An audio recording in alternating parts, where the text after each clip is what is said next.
Hello, everyone. I'm Allyra Macaisa, and I'll be presenting my reflection on urban spaces, society, and the need for green communities. And just to add, all the visuals in the presentation, except for the map, were painted by me as a way of capturing how these spaces felt, not just how they looked. So this project actually started with a really simple question I kept asking myself. Why is it so hot? But the more I thought about it, the more I realized it wasn't just about heat. It was about how the spaces we live in affect how we feel and how we treat each other. Because if a place feels stressful, uncomfortable, or harsh, it changes how people act. And that connects to something bigger, something like peace. That's when I went back to that original question. Not just casually, but seriously. Why is it so hot? I thought that when I left Jeddah, the desert, and moved to Philippines, a rainforest, the days would feel cooler, but the heat was still there. Everywhere I look, there is sky, so much sky. The sun pours down without mercy. I keep wondering, where are the tall trees that should be stretching their branches over the streets? Where is the blanket of leaves that once softened the sun and turned the harsh sky into shade? That observation made me start thinking about how cities treat trees. What made this even more interesting to me is that I lived in Jeddah before this. Jeddah is mostly desert. Trees aren't very common there. But when buildings are demolished or rebuilt, I noticed that the trees nearby are often left untouched. Meanwhile, in places where trees grow easily, like the Philippines, they often get removed during development. So I started wondering, why do sometimes protect trees where they are rare, but remove them where they are abundant? A part of the answer probably has to do with how cities grow. Cities are constantly expanding.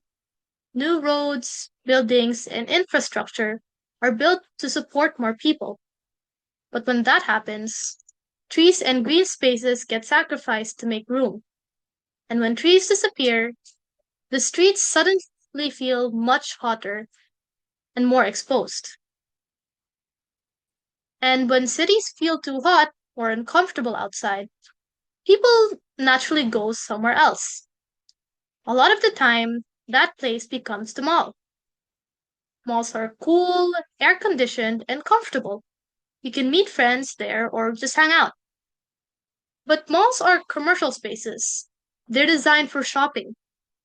What we often don't have enough of are green public parks where people can just sit, walk, relax, and spend time outdoors without having to buy something.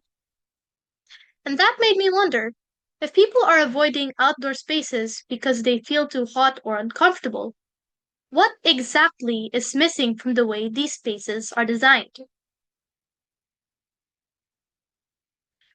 Urban planners actually have a term for the amount of trees are in a city. It's called urban tree canopy. Basically, it's how much of the city is covered by tree leaves and branches when you look at it from above. And you can actually measure it. For example, this map shows an urban tree canopy assessment from Nina. The dark green areas represent where trees are present across the city. Cities with more tree canopy tend to be cooler and more comfortable because trees provide shade and reduce heat. So that feeling I had about too much sky might actually be a sign of low tree canopy. And there are actually cities that plan this very carefully. One interesting example is Singapore. Singapore calls itself a garden city, even though it's very developed and densely populated. The city has intentionally planted millions of trees and built parks all over. Today, almost half of Singapore's land area is covered with greenery. So Singapore shows that development and nature don't necessarily have to compete. With the right planning, they can exist together. But of course, cities don't just turn into green cities on their own. They're shaped by decisions made by many different groups: governments, urban planners, developers, businesses, and communities. All influence how land gets used. If these groups prioritize green spaces, cities can grow while still keeping trees and parks. Another interesting part is how communities get involved. In many places, people participate in tree planting programs or help restore parks and green spaces. These activities don't just improve the environment, they also bring people together. Working on something like planting trees can create a shared sense of responsibility for the place where people live.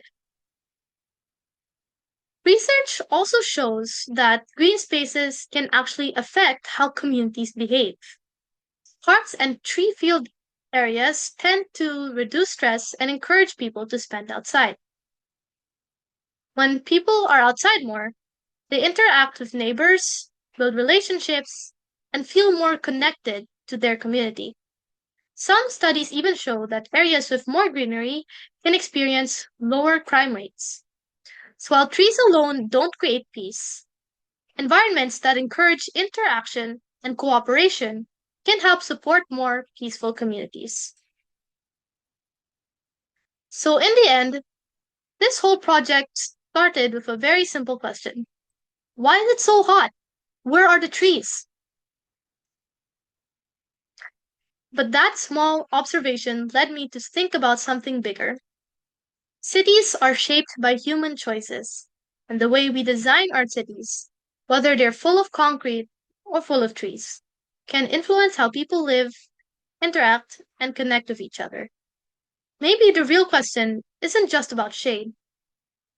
Maybe it's about what kind of cities we want to build. Thank you.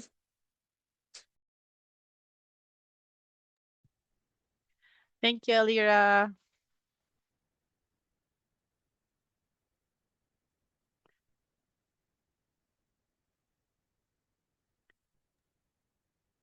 All right. Does anybody want to have and ask anything?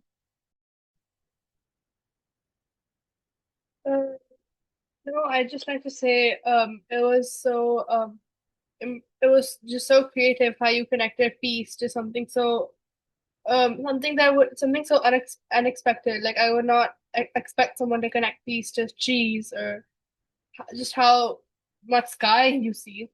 So it was just really creative, and I really like the thought behind your PPT and your just whatever you had to say.